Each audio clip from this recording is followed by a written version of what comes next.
Hello my dear friends, जैसे कि thumbnail देख के आपको समझ में आ चुका होगा कि आज हम किस टॉपिक के ऊपर बात करने वाले हैं। इस साल 2024 आपके लिए ये साल जो है वो गोल्डन साल रहना चाहिए। कुछ भी करो, सिलेक्शन लेके आओ, ठीक है ना। एसएससी सीजीएल 2024 की बात हम कर रहे हैं, वहां पे उसमें से भी हम जनरल इंटेलिजेंस यानी कि रीजनिंग सब्जेक्ट के बारे में ज्यादातर फोकस करने वाले हैं। कुछ क्वेश्चंस भी हम देखने वाले हैं कि जैसे कि कुछ शॉर्टकट्स होते हैं, और शॉर्टकट्स पता होना बहुत जरूरी होता है। क्वेश्चन सिंपल रहता है, सब लोग उसको सॉल्व कर सकते हैं, बट शॉर्ट या कम टाइम पे वो कैसे करना है वही हमारा बताने का काम है। एंड नीचे भी एक पंचलाइन लिखा हुआ है कि कोर्स एक और एग्जाम्स आने वहां पे, यानी कि एसएससी सीजीएल को गाइस कवर करो आप लोग, सिलेबस उसका वाला, आप बाकी सारी चीजें सीएचएसएल बोलो, एमटीएस बोलो, स्टेनोग्राफर बोलो, ऐसे बहुत से एग्जाम्स है। रेलवेज के अंदर भी यही रीजनिंग आने वाला है। रेलवे जैसे कि एएलपी के एग्जाम्स आए हुए, सेम सिलेबस कवर करने वाला है, एक ही कोर्स, वही तो बोल रहा हूँ, और सारे के सारे एग्जाम्स आपको मिलने वाले हैं गाइस। चलिए शुरुआत करते हैं, फिर नेक्स्ट स्लाइड के ऊपर आते हैं। नेक्स्ट स्लाइड दिख रहा है अपना वाला पेपर पैटर्न दिख रहा है, वहां पे टीयर 1 का पेपर पैटर्न। टीयर 2 में जनरली ऐसा कुछ दिया तो नहीं रहता है रीजनिंग के बारे में, बट रीजनिंग के क्वेश्चंस रहते हैं। आप जब टीयर 2 की किसी भी बच्चे की वहां पे आंसर की चेक कर लेना, उसमें रीजनिंग के आपको क्वेश्चन दिखने वाले हैं, ठीक है, बहुत सारे दिखने वाले हैं। और वही यही सिलेबस होगा कि रीजनिंग के टोटल वहां पे 25 क्वेश्चन रहेंगे और मार्क्स 50 रहने वाले हैं। ये गारंटेड मार्क्स रहेंगे।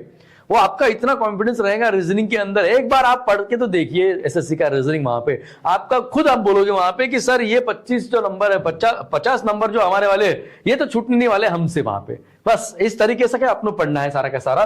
जनरल अवेयरनेस भी 25 क्वेश्चंस, एप्टीट्यूड भी 25 क्वेश्चंस एंड इंग्लिश भी आपको रहेंगे वहां पे 25 क्वेश्चंस, ठीक है। एंड टोटल यहाँ पे एक 50 मिसिंग दिख रहा है, तो मैं उसको फिल कर देता हूं। तो ये 25 क्वेश्चन 50 मार्क रहेंगे, तो ऐसे टोटल 200 मार्क्स है। 100 क्वेश्चंस रहेंगे। कंपोजिट टाइम रहेगा आपके पास में 1 आवर का रहेगा नॉर्मल कैंडिडेट्स के लिए, और जो हैंडीकैप बच्चे रहते हैं उनको 60 मिनट्स के ऊपर 20 मिनट्स एक्स्ट्रा टाइम मिलता है सब लोगों के लिए। हैंडीकैप बच्चों के लिए बोल रहा हूं मैं सिर्फ, तो उनको टाइम मिलेगा 1 our and 20 minutes. Number of question same रहते हैं उनके लिए, तो आपको 60 मिनट्स में 100 क्वेश्चन ट्राई करने हैं वहां पे, ये बात याद रखना। अब जनरली जो पीडीएफ आपके पास सामने आएगा 2024 का आने वाला है अभी तक के सीजीएल का, तो उसके अंदर ऐसा ही कुछ आपको सिलेबस दिखने वाला है। इसी जो सिलेबस का जो पार्ट है अपना जनरल इंटेलिजेंस का पार्ट है, उसको थोड़ा सा और डिटेल में मैंने इस स्लाइड के ऊपर रखा हुआ है। गाइस देखो कि चैप्टर्स जो रहने वाले हैं, जैसे कि ये क्लासिफिकेशन, एनालॉजी, ये सारे मेन चैप्टर्स है वहां पे। अब क्लासिफिकेशन चैप्टर बहुत छोटा है। क्लासिफिकेशन का मतलब होता है ऑड मैन आउट निकालना, दैट्स इट, चैप्टर खत्म। बात तो ही बातों में, अब ऑड मैन आउट निकालना सबको पता है कैसे निकालते कैसे नहीं निकालते वहां पे, तो वो बाकी चीजें अपन बाद में डिस्कस करने वाले जब ये चैप्टर पढ़ाऊंगा मैं उस टाइम पे। एनालॉजी का मतलब होता है सिमिलैरिटी, सब लोगों ने देखा हुआ है टॉपिक वहां पे कि A is to B is in relationship with C is to X। एक तो ये रहता है ना, तो इतना ही पार्ट यहाँ पे क्वेश्चन मार्क का रहता है कि इन दोनों के बीच में सिमिलरिटी पहचानो और आपके आंसर आपको मिल जाएगा। ज्यादा सोचना पड़ता है अपने को इस साइड में, बच्चे यहाँ ज्यादा सोचते हैं, वहां पे आंसर टिक करने के पीछे भागते हैं, इसलिए गड़बड़ होती रहती है। मिरर इमेज, वाटर इमेज, ये इमेज वाले पार्ट है, नॉन वर्बल वाला। अब जैसे कि यहाँ पे दिख रहा है आपको हेडिंग में वर्बल एंड नॉन वर्बल की बात चालू है, वहां पे एसएससी में दोनों चीज आते हैं। बैंकिंग के सिलेबस में जनरली नॉन वर्बल की चीज अपन देखते नहीं है, इंश्योरेंस के इसमें भी अपन नहीं देखते वहां पे, बट एसएससी में देखो या फिर बाकी चीजों में भी देखो, एमपीएससी यूपीएससी में भी देखो, आपको ये सारी चीजें दिखने वाली है, ठीक है ना। डायरेक्शन की बात करते हैं तो बैंकिंग वाला ही टॉपिक है। मेजॉरिटी सब लोगों को डायरेक्शंस के बारे में पता रहता है कि कोई बंदा जो है वो पहले 5 किलोमीटर नॉर्थ में जा रहा है, लेफ्ट टर्न ले रहा है, फिर और 3 किलोमीटर कवर कर रहा है, राइट टर्न ले रहा है वहां पे, तो ये सारे टर्निंग्स आपको सब चीजें पता है। ब्लड रिलेशन में भी आप लोग डायग्राम बनाते हो, जैसे कि ए इज ब्रदर ऑफ बी दिया हुआ है, तो ये पहला टाइप है इसके अंदर। सेकेंड टाइप ब्लड रिलेशन का आता है, कोडेड वाला आता है वहां पे कि A divided by B means A is brother of B, ऐसे कोडेड वाले क्वेश्चंस आते हैं।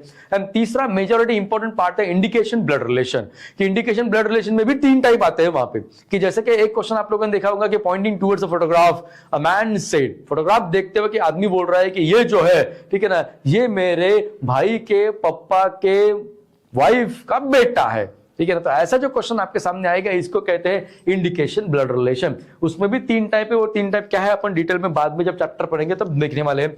कोडिंग डिकोडिंग जनरली यहाँ पे दिया हुआ है, ठीक है ना, कोडिंग डिकोडिंग, और ये सीरीज अलग है, ठीक है। नंबर सीरीज की बात नहीं कर रहा हूं मैं, नंबर सीरीज भी हार्डली यहाँ पे रीजनिंग में ही दिया गया है सिलेबस में इसके वाले, बट मैथ्स जो है जनरली उसमें भी आपका नंबर सीरीज कवर होने वाला है। यहाँ पे सीरीज के साथ लेटर सीरीज, नंबर सीरीज का कॉम्बो रहता है वहां पे दिया हुआ, ठीक है। कोडिंग डिकोडिंग जो नॉर्मल अपना बैंकिंग वाला है वैसे वाला ये वहां पे दिया हुआ है। क्यूब एंड डायस भी सब लोगों को पता होगा कि जो क्यूब रहता है अपोजिट फेसेस पूछते हैं वहां पे, या इसमें और एक टाइप रहता है वहां पे कि क्यूब को अगर हम इक्वल पार्ट में एन पार्ट्स में डिवाइड करते हैं वहां पे, तो कितने क्यूब के ऊपर 2 साइड फेसिंग आती है, कितने क्यूब के 3 साइड फेस कलर रहते हैं, हैं, कितने क्यूब के एक भी साइड कलर नहीं रहता है अगर क्यूब को आउटर साइड से कवर करते हैं अपन, तो ऐसे क्वेश्चंस वहां पे रहने वाले हैं। फिगर कंप्लीशन रहती है कि जनरली फिगर जो रहती है आपके पास में ऐसा दिया रहता है डायग्राम में, वहां पे यहाँ तीन ब्लॉक्स में फिगर दिया रहता है, चौथे ब्लॉक जो रहता है ये वाला ये क्वेश्चन मार्क का रहता है, तो यहाँ पे अपने को इस फिगर को कंप्लीट करना पड़ता है। नेक्स्ट पेपर फोल्डिंग है, पेपर कटिंग, ये भी सब लोगों को पता है कि पेपर को पहले फोल्ड करते हैं, पंच लगाते हैं वहां पे, ठीक है ना, होल्स रहते हैं वहां पे, या डायग्राम में कट किया जाता है, उसको जब अपन ओपन करते हैं वहां पे, ठीक है ना, अनफोल्ड करते हैं वहां पे, तो उस टाइम पे आंसर की डायग्राम क्या बनेगी हमें ये बताना पड़ता है। नेक्स्ट सिलेबस में जो दिख रहा है अपने को टॉपिक वहां पे कौन सा है, Venn diagram and syllogism. Venn diagram अलग है, सिलोजिज्म अलग है, ये दो अलग अलग टॉपिक है, ये बात याद रखना वहां पे, ठीक है, कि जैसे कि आप वेन डायग्राम को आपके लिए दिया जाता है कि फॉर एग्जांपल मैं एक क्वेश्चन देता हूं आपको, बायो, जू, ठीक है ना, एंड मैं यहाँ पे देता हूं बॉटनी, ठीक है ना, ये तीन नाम दिए हुए, ये तीन नाम को इनमें से कौन सी डायग्राम स्पेसिफाई करती है, तो वहां पे अलग अलग टाइप के डायग्राम्स दिए रहेंगे वहां पे, जैसे कि ये एक डायग्राम दिया हुआ है, ये ऐसा डायग्राम दिया हुआ है। तो राइट नाउ हमें इतना समझ में आ रहा है कि बायोलॉजी जो है इसके दो पार्ट्स अपन बोल सकते हैं वहां पे, एक है बॉटनी और दूसरा है जोलॉजी। तो ये है आपका वाला बायोलॉजी वाला सेट और ये बॉटनी और जोलॉजी वाला ये सेट बन जाएगा, तो इसका आंसर ये वाला डायग्राम आएगा, ये वेन डायग्राम है। और सिलोजिज्म तो सबको पता ही है, some A are B, all A are B, statement रहते हैं, कंक्लूजन्स रहते हैं वहां पे, तो इसको फॉलो करता है कि नहीं करता है, वो सब चीजें उसमें रहती है। मैथमेटिकल ऑपरेशंस इसका नाम हो सकता है या मैथमेटिकल रीजनिंग हो सकता है, जैसे कि plus means minus, minus means divided by, और उसके बाद में एक इक्वेशन दिया रहता है वहां पे, ठीक है ना, पूरा का पूरा सिंप्लीफिकेशन का एक इक्वेशन दिया रहता है, तो चेंजेस करके सिंप्लीफिकेशन सॉल्व करना पड़ता है, मैथमेटिकल पार्ट बन जाएगा पूरा का पूरा। Logical reasoning, course of action, assumption, argument, ये सारी चीजें इसके अंदर आने वाली है। डिसीजन मेकिंग में बैंकिंग वाला ही है, ऑर्डर रैंकिंग भी बैंकिंग वाला ही दिया हुआ है, ठीक है। चेंजेस कहां पे आते हैं, तो ऐसी चीजों में आते हैं कि एम्बेडेड फिगर, ठीक है ना, कि एक बड़ा सा फिगर दिया रहता है, उसके अंदर इनमें से कौन सा फिगर वहां पे रहता है, उनमें से कौन सा फिगर वहां पे दिया गया था। फॉर एग्जांपल जैसे कि मैं कोई भी एक फिगर अगर अपन बना लेते वहां पे, ऐसा वाला एरोज बनाते वहां पे, बीच में मैं ऐसे सर्कल बनाता हूं, एक डायग्राम ऐसे दी हुई है, ठीक है, तो इनमें से ऑप्शन में से इनमें से कौन सी फिगर वहां पे दिख रही है वहां पे, तो आपको ये वाला पार्ट इसके अंदर दिख रहा है क्या कहीं पे, तो वो होता है, ये डायग्राम इसके अंदर एम्बेड है कहीं ना कहीं, तो भी वो पता लगाना पड़ता है हमें वहां पे। उसके बाद सिंबॉलिक ऑपरेशन वहां पे दिए हुए, वर्ड रीअरेंजमेंट भी दिया हुआ है, डिक्शनरी के ऑर्डर में अपने को वर्ड्स को लगाना पड़ता है, ये चीजें वहां पे दी हुई है। सिंपल सिंपल से क्वेश्चन रहते हैं वहां पे, बस आपको जो बड़ा से क्वेश्चन रहेंगे वहां पे वर्ड जो रहते हैं ना वो बड़े बड़े रहते हैं, शुरुआत के 5-6 लेटर तो कॉमन ही रहते जानबूझ के, ताकि बच्चा थोड़ा कंफ्यूज हो जाएगा। Clocks and calendar, without shortcut ये टॉपिक हो ही नहीं सकते वहां पे, कि जैसे कि घड़ी में बजे हुए आपके 11 बजे हुए, तो दोनों के बीच का दोनों हैंड्स के बीच का एंगल कितना होगा वहां पे, सेंट्रल एंगल पूछेगा या रिफ्लेक्स एंगल पूछेगा, वो देखा जाएगा। तो ये तो मैंने एक ही टाइप बताया हुआ है, सिंपल सा क्वेश्चन बताया मैंने वहां पे, इतना सिंपल क्वेश्चन पेपर में नहीं रहने वाला है।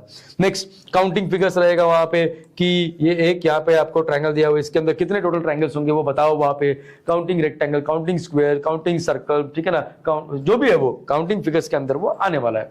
उसके बाद में गाइस देखो कि ये ऑर्डर रैंकिंग अपना बैंकिंग वाला ही वहां पे, ठीक है, वापस से आया शायद से ये, एंड उसके बाद में रिपीटेड सीरीज। रिपीटेड सीरीज एक बहुत बढ़िया टॉपिक है, सीरीज नहीं है वो, एक रिपीटेड सीरीज है वहां पे, जैसे कि ए डैश बी, ए डैश सी, ऐसे डैश रहते हैं उसके अंदर, तो डैश के वैल्यूज जो है वो हमें निकालना पड़ता है। जिन्होंने पहले इसके पहले कभी देखा होगा रिपीटेड सीरीज, उनको समझ में आता होगा कि वो क्या चीज है, तो ठीक है, शायद मैंने एक क्वेश्चन लिया भी रिपीटेड सीरीज का, वो सामने आपको इनकाउंटर होने वाला है। चलिए आते हैं, अब मेरे सामने दिख रहा है एक मिरर इमेज का क्वेश्चन दिख रहा है, तो जनरली जिस क्वेश्चन मिरर इमेज जब मेरे सामने आता है ना, तो मैं पेन या पेपर का यूज करता ही हूं। हालांकि अपने को सबको समझ में आता है कि अगर ये ए है, ठीक है ना, यहाँ अपन ने मिरर रखा हुआ है, तो इसका मिरर इमेज ए ही दिखता है।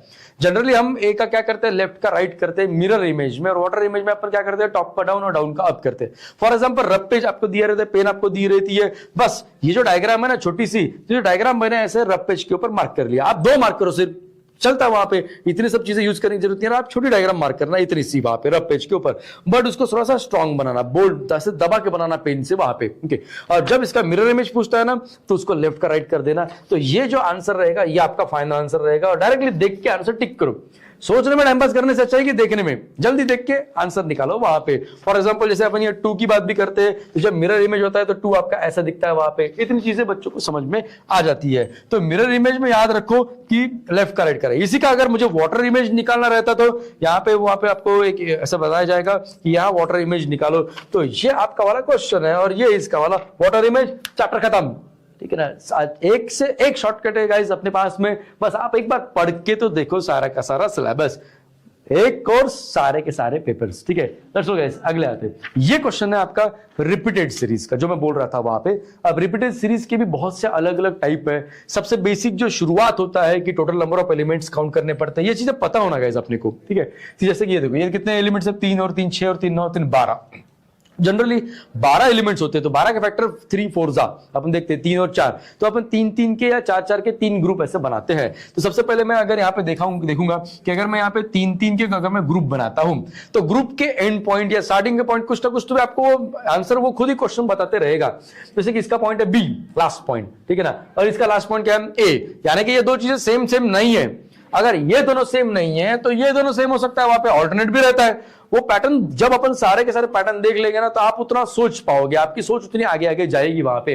फॉर एग्जांपल जैसे कि इसका एंड पॉइंट है बी और सेकंड मिडिल पॉइंट भी बी है, तो यानी कि यहां पे कुछ तो भी सेम है, यहां कुछ तो भी सेम आने वाला है, और इन दोनों में भी सेम आने वाला है यहां पे। अब एक क्लियरली मुझे समझ में आ रहा है कि अगर इन दोनों में सेम है, लास्ट का पॉइंट बी कॉमन दिया हुआ है, तो यहां पे जो ए है वो इस पॉइंट पे आने वाला है, यानी कि 1 2 3, तीसरे पॉइंट की जगह पे क्या आने वाला है, ए आने वाला है। तो मेरा पहला कोशिश ये रहता है कि मैं तीसरे ऑप्शन में ए कहां पे है वो पता लगाऊं। तो ये तो ऐसे कट गया यहाँ पे देखने के बाद में, ये भी रहेगा ऑप्शन में, और ये सारी चीजें कट चुकी है।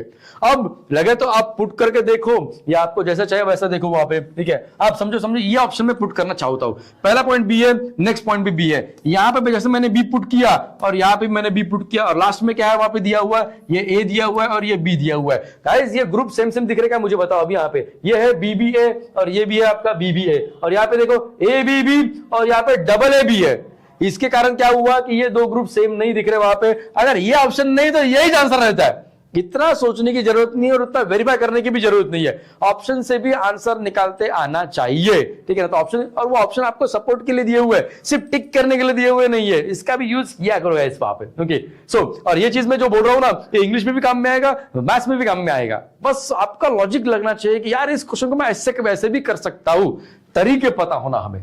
अब नेक्स्ट कैलेंडर का क्वेश्चन आया हुआ है कि today is Wednesday, what will be the day after 91 days. एक छोटा सा टाइप लिया मैंने वहां पे कैलेंडर्स का।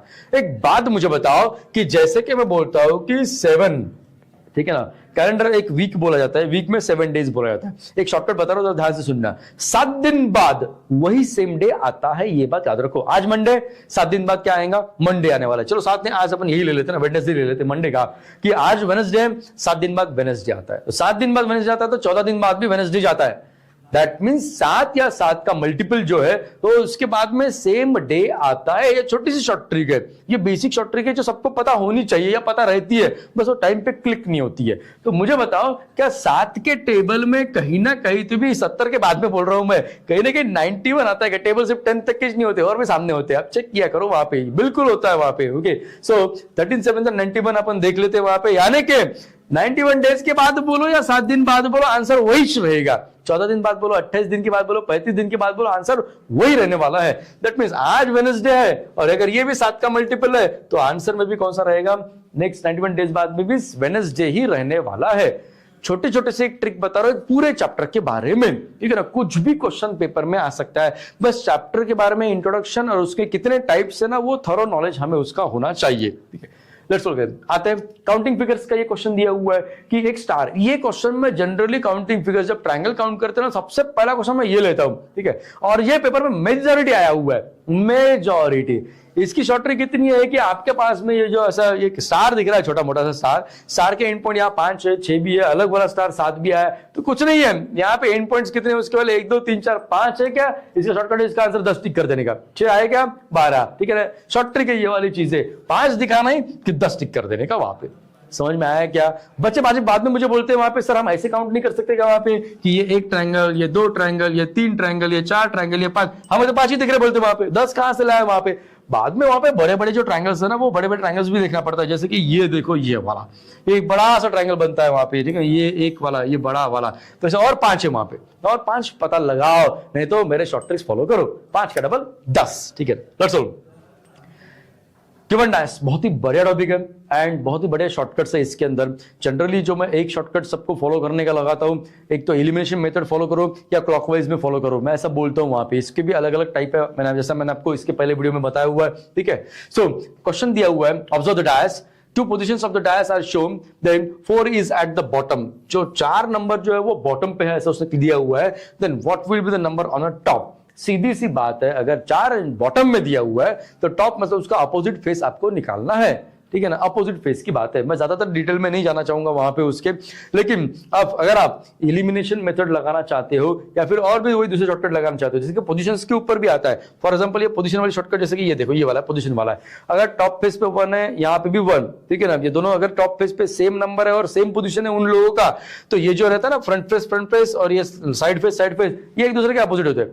ये शॉर्ट ट्रिक है उसका वाला, ठीक है, कि यहाँ पे देखो 3 का अपोजिट क्या आ जाएगा 5, 2 का अपोजिट क्या आ जाएगा 6, अब बचा कौन है फिर, 1 के अपोजिट में 4 बचा हुआ है, यानी कि 4 का अपोजिट जो क्या रहने वाला है वो 1 रहने वाला है। ये पहली ट्रिक है। दूसरी ट्रिक, अगर आप चाहते होंगे कि सर मुझे वो क्लॉकवाइज वाली भी बात बताओ, तो मैं बताता हूं कि ये जो डायग्राम है ना 1 से शुरू करो और क्लॉकवाइज में जाओ। क्या पढ़ा आप लोगों ने, 1 2 3, यहां पे भी 1 से शुरू करने का, क्लॉकवाइज जाने का, यानी कि 1 6 5, ठीक है ना। अब 1 का अपोजिट 1 तो कभी होता नहीं है, बचा हुआ नंबर यहां लिख देने का, वो 4 है, वो तो 4 का अपोजिट क्या है 1।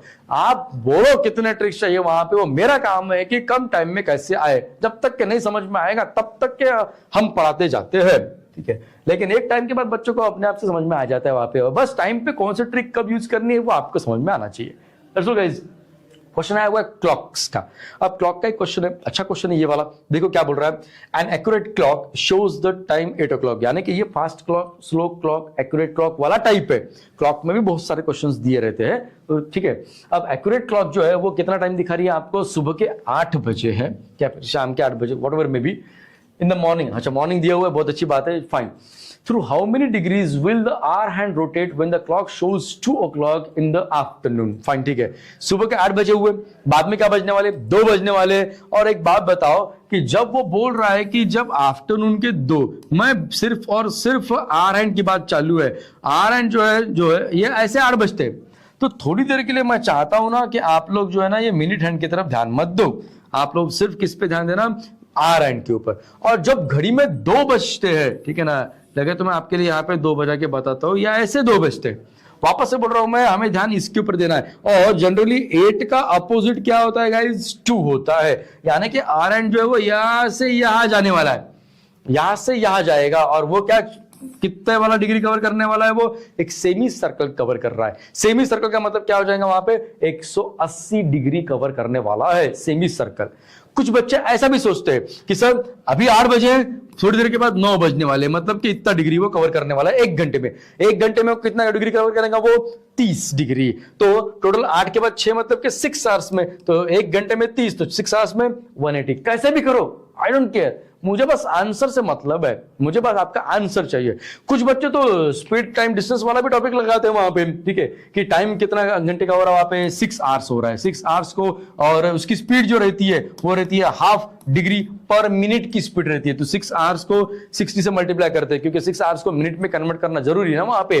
तो ये वाला हो जाएगा यहाँ पे 30, देखो ना ये वाला क्या चीज है, इसका भी आंसर कितना आने वाला, 180 ही आने वाला है, ठीक है ना, कि उसका जो 6 आवर्स टाइम दिया हुआ है और ये स्पीड दिया हुआ है, तो टोटल डिस्टेंस, वो डिग्री मतलब डिस्टेंस होता है टाइम एंड डिस्टेंस के प्रॉब्लम्स में। तो एक क्वेश्चन को मैं टाइम एंड डिस्टेंस से भी कर रहा हूं, या फिर मैं पर 1 आवर के हिसाब से भी आंसर निकाल के दिखा रहा हूं, या डायग्रामेटिकली बोलो आप, वहां पे अलग अलग शॉर्ट ट्रिक्स है, बस आपको समझना जरूरी है, कंसेप्ट क्लियर होना चाहिए। अगर कंसेप्ट क्लियर है ना तो आपको कोई रोक नहीं सकता।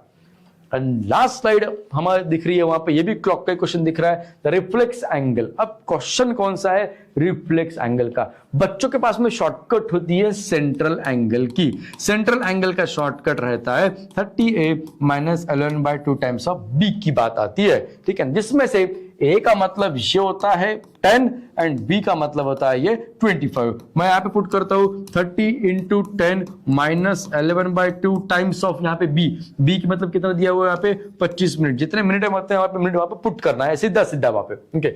उसके बाद मुझे बताओ 30 10 से कितना आता है गाइस, यहाँ पे 300 आ जाता है। उसके बाद में ये चीज आप 25 इंटू 11 भी पहले कर सकते हो, उसके बाद में उसका हाफ दिया हुआ है, ठीक है ना, वॉट एवर जो भी आप चाहते होंगे वैसे करना वहां पे। तो 25 वन जा 25, मैंने 5 लिख दिया वहां पे, 2 कैरी कंसिडर किया हुआ है। अगेन 25 वन जा 25 प्लस मैंने कितना था कैरी अपना 2 था वहां पे, मैंने कि ये कितना होने वाला 27/2 ऐसा है, ठीक है। अब और मुझे बताओ गाइस यहाँ देखो कि अपन इसको कैसे सॉल्व करते हैं वहां पे कि 300 में से, ठीक है ना, ये देखो ऐसे भी क्रॉस मल्टीप्लाई करके सबट्रैक्शन कर सकते हैं वहां पे कि 300 2 600 एंड 600 में से 200 गया, 400 बचे, 400 में से और 75 निकाल लेने का वहां पे, ओके, यानी कि कितना बचेगा वहां पे 325 डिवाइडेड बाय 2। आप पहले इसका आधा कर लो, उसके बाद में फिर वहां पे इसमें से माइनस कर देना, आपकी मर्जी, आपको जैसे करना वैसे करना वहां पे, ओके। सो 325 डिवाइडेड बाय 2 अगर मैं करता हूं वहां पे, ओके, सो सीधी सी बात है यहाँ पे इसको इससे काटो, ठीक है ना, देखो क्या आता है 3 1 जा 3 आता है वहां पे, ओके। और ये बात ये सेंट्रल एंगल निकल रहा है, सेंट्रल एंगल जो भी आएगा वैल्यू वहां पे वो 180 के नीचे आता है। आपको रिफ्लेक्स एंगल पूछा हुआ है, उसको 360 माइनस करना ही पड़ता है, करना ही पड़ेगा वहां पे, ओके। सो 2 1 जा 2 1 बचा हुआ है यहाँ पे, ओके, 12 आ गया, यहाँ पे आएगा 6 जा और 5 का आधा कितना हो जाएगा 2.5। अब ऑब्वियसली बात है 180 में से, ठीक है ना, या फिर 180 से इसका डिफरेंस पहचानो, ठीक है ना, 162 180 18 का डिफरेंस है, यानी कि 180 में 18 ऊपर भी कर देना आपने को सीधा सीधा। आप ऐसा भी सोच सकते थे वहां पे कि 180 प्लस 18 मतलब 198 के आसपास वाला कोई ना कोई भी आंसर आने वाला है, लॉजिकली ओरली अगर आप निकालना चाहते होंगे तो। नहीं तो आपके पास वही फॉर्मूला है कि reflex angle is equals to 360 minus से सेंट्रल एंगल, ये सब्ट्रैक्ट करते हो बैठो, उसका आंसर वो आ जाएगा। इतना भी कर सकते थे वहां पे कि अगर ऑप्शन अपन ये 360 जीरो है, जीरो में से ये 2.5 भी निकालता हो तो 7.5 बचता है, मुझे ये भी समझ में आना चाहिए। अलग अलग ट्रिक कुछ भी आपको लगाना है तो आप लगा सकते हो, बस मुझे आंसर चाहिए। मेरा काम है हर एक चीज आपको बता के रख देना है, और इस तरीके से अपन एसएससी का सिलेबस भी देखने वाले हैं, वन कोर्स। आप रेलवेज बोलो, एसएससी बोलो, व्हाटएवर में भी कोई भी एमपीसी यूपीसी वाला रीजनिंग बोलो, वहां पे सारी चीजें आपके कदमों तले। बस 2024 का गोल्डन ईयर बनाना है, 25 में आपको सिलेक्शन लेके हमें बताना है कि sir I got selected. Thank you very much, मिलते हैं नेक्स्ट वीडियो में guys, thank you very much.